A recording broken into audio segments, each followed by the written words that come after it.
আলহামদুলিল্লাহ ওয়াদা ওয়াসালাতু ওয়াসালামু আলা মাল্লা নাবিয়্যা বাদা। সমস্ত প্রশংসা আল্লাহ রব্বুল আলমিনের জন্য।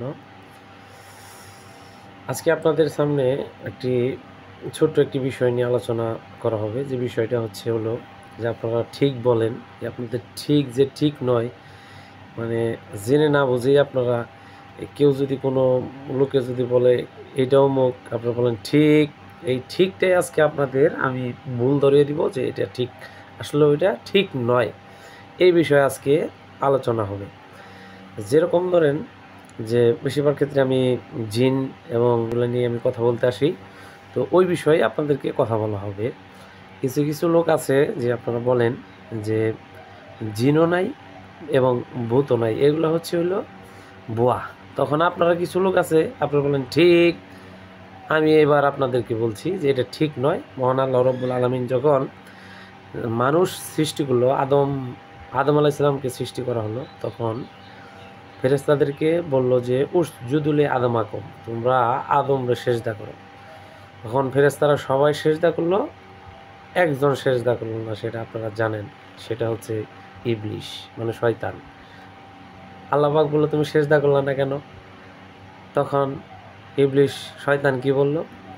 আর্গুমেন্ট পেশ করলো, মানে বলল যে আমি হচ্ছি খালাক্ত হুমিন নার অখালাক্ত হুমিন তিন, যে আমি হচ্ছে আগুনের তৈরি আর মানুষ হচ্ছে মাটির তৈরি।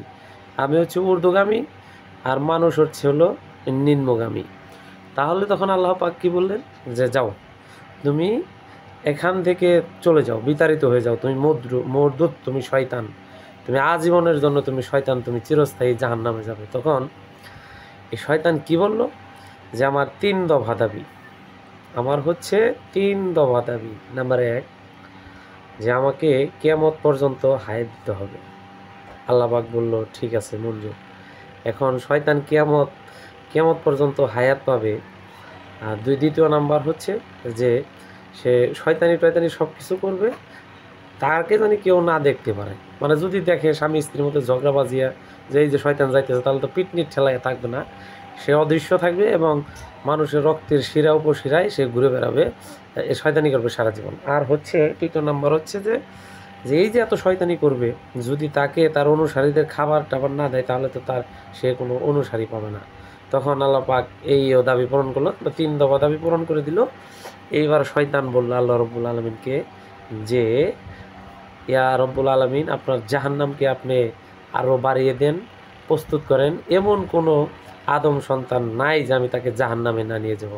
তখন আল্লাহ রব্বুল আলমিন বললেন যে শোনো শয়তান, আমি কি বলি, কোনো বান্দা যদি বলে আমার কাছে, মানে তওবা করে যে আল্লাহ আমি সারা জীবন শয়তানের ওয়াসওয়াসায় পড়ে আমি ভুল করেছি, আল্লাহ আমার গুনাহ খাতা মাফ করে দেন, তখন আল্লাহ পাক বললেন যে আমি তার সমস্ত গুনাহ খাতা মাফ করে দেব। তাহলে যে আপনারা যে বলেন যে শয়তান বলতে কিছুই নাই, তাহলে আপনাদের একটা বিষয় ক্লিয়ার হলো যে শয়তানে রমজান মাস হলে শয়তানকে আল্লাহ পাক শিকল বন্দি করে রাখে। মানে কেউ যদি বলে যে শয়তান নাই আর আপনারা বলেন যে ঠিক, এই ঠিক আপনাদের ঠিক না, আপনাদের ঠিকের কোনো দামই নাই। এখন দ্বিতীয় নাম্বার আসেন, ওমা খালাকতুল জিন্না ইনসা ইল্লালি আবুদন। আল্লাহ পাক বলেন মানুষ এবং জিন জাতিকে আমি সৃষ্টি করেছি একমাত্র আমার ইবাদত বন্দি করার জন্য। আপনারা কিছু কিছু মানুষ আছেন, আল্লাহ পাক বললেন, আপনারা কিছু কিছু মানুষ আছেন যে মানুষকে জিনে ধরেছে, আপনারা বলেন এটা শয়তানি করতেছে, হুদাই বদনামি করতেছে, এটা কোনো কোনো ভিত্তি নাই, পিছন দিয়ে লেখেন যে হ্যাঁ ঠিক, মানে আপনাদের এই ঠিকের কোনো দাম নাই। কারণ যেন আল্লাহ পাক কোরআনের কারিমের মধ্যে বলছে ওমা খালাকতুল জিন্না ইনসা ইল্লা লিয়াবুদুন, আমি মানুষ এবং জিন জাতিকে সৃষ্টি করেছি আমার ইবাদতবন্দি করার জন্য। সেখানে আপনার ঠিকের কোনো দামই নাই, কারণ জিন আছে। এই জিনের ভিতরে কিছু কিছু জিন আছে যেগুলো হচ্ছে মানুষের ক্ষতি করে বেড়ায়। যেরকম মানুষের ভিতরে আছে কিছু কিছু মানুষ আছে হত্যাকাণ্ড করায়, মানুষকে মানে কষ্ট দেয়, মারামারি করে, গালিগালাজ করে। জিনেদের মধ্যে ঠিক ওরকম আছে। জিনেদের মধ্যে হিন্দু আছে, খ্রিস্টান আছে, বৌদ্ধ আছে, আপনার মুসলমান জিন আছে, বিভিন্ন ধর্মের জিন আছে, যেগুলো হচ্ছে তাদের সাথে কোনো মানুষের উপর আচর করলে, তাদের সাথে কথোপকথন বললে বাদায় মানে ক্লিয়ার কাট বোঝা যায়। তাছাড়া আরেকটা বিষয় হচ্ছে যে ব্যক্তি ইন্নাল্লাহ জেনে কালো রব্বুনা আল্লাহ, যে আল্লাহ পাকে বিশ্বাস করছে, যে স্বীকার করে নিয়েছে যে আমার রব একমাত্র আল্লাহ, খারাপ কোনো কিছু দিয়ে তাকে আল্লাহ পাক কোনো অসুখ ব্যাধি রোগ টোগ কোনো কিছু দেয় না, এটা আপনারা হয়তো জানেন না। কিন্তু দেখা গেছে ইদানিং দেখা গেছে যে মানুষকে যদি কোনো মানুষকে আপনি বলেন যে আপনি সরাসরি মুসলমানকে যদি বলেন যে আপনি এই হিন্দুদের মন্দিরে যেয়ে পূজা করেন, তাহলে মুসলমান কি বলবে? যে এটা শিরিক, এটা করা যাবে না। কিন্তু শয়তান একটু আপনাকে কৌশল খাটিয়ে কি বলতেছে? যে জিনে ধরছে, আপনি একজন কবিরাজের কাছে গেছেন, যাওয়ার পরে সে বলতেছে যে আপনাকে তাবিজ দিতে হবে। এই তাবিজ দিলেই জিন আপনার কাছে আসবে না। এখন আপনি তাবিজ নিচ্ছেন কোন হিসেবে? এখানে একটা কথা কম্পেয়ার করি, আপনারা একটু মনোযোগ দিয়ে শুনেন। যে কথাটা এই বলে হচ্ছে যে মসজিদে একজন মানুষের অসুস্থ হচ্ছে, সে মসজিদে কিছু তবারক মুসল্লিদের খাওয়ানোর জন্য দিচ্ছে। তার উদ্দেশ্য হচ্ছে আল্লাহ পাক যদি ভালো করে তাহলে আমি তবারক মুসল্লিদের খাইয়ে দিব। এখন এই কথার সাথে কিছু কিছু লোক কম্পেয়ার করে যে এটা হচ্ছে আমি ভালোর জন্য দিচ্ছি তাবিজটা। কিন্তু তাবিজ ঝুলানো যে শিরিক, আপনারা অনেকেই এটা জানেন না। তাবিজ ঝুলানো শিরিক। আপনারা এখানেও যদি কেউ তাবিজ ঝুলায় তাহলে সে ভালো মনে করে বলে যে আমি তাবিজ ঝুলাইতেছি। এখন দেখা গেছে যে এই যে খারাপ ওজা, মানে যারা তাবিজ নিয়ে ইটি করে, কোরআনে আল্লাহ পাক আরেকটা কথা আপনাদের বলে নিচ্ছি যে নবী করিম সাল্লাল্লাহু আলাইহি ওয়াসাল্লামকেও কিন্তু জাদু করা হয়েছিল। এটা আপনারা জানেন বা অনেকে জানেন না।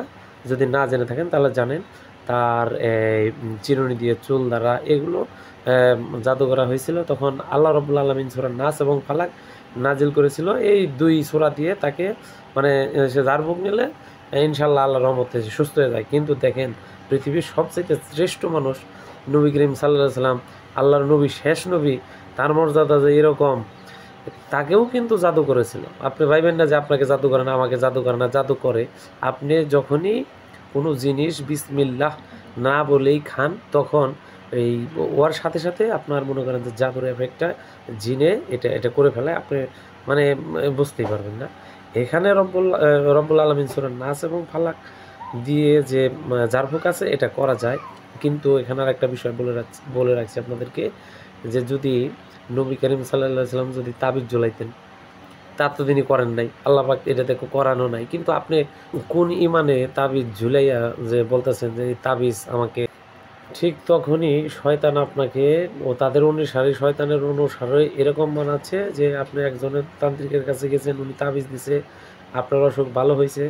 হ্যাঁ, ভালো ভালো হওয়ার কারণে আপনি আরেকজন লোক নিয়ে গেছেন, তাকে তাবিজ দিছে, সে ভালো হয়েছে। এরকম করে তাদের অনুসারী অনেক বাড়িয়ে ফেলে। আর আপনি যদি যদি সে ভালো না হইতো, কুফুরিতেও কিন্তু অনেক সময় কাজে লাগে। তার কারণ ইমানটা আল্লাহ পাক ওই দিকে তার ঘুরিয়ে দেয়। তার কারণ হচ্ছে যে আপনার ইমানটা তখন তাবিজের দিকে ঝুলিয়ে যায় বা ঘুরে যায়, যে আল্লাহ রাব্বুল আলামিন আপনাকে ওই তাবিজ দ্বারাই শেফা দিচ্ছে। কিন্তু আপনি আসলেও বিষয়টা এরকম না।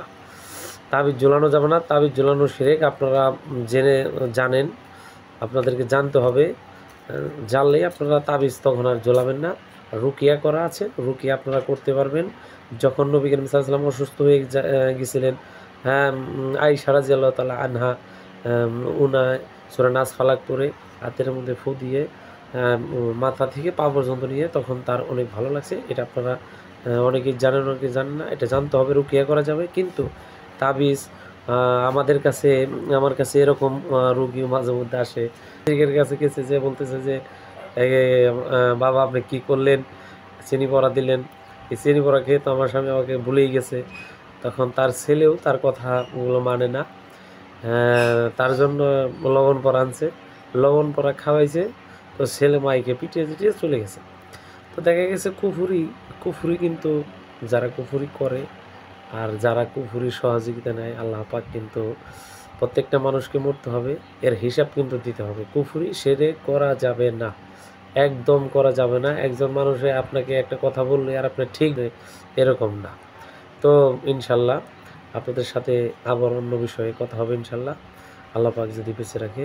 ও আখির দাওয়ানা আলহামদুলিল্লাহি রাব্বিল আলামিন। আমিন।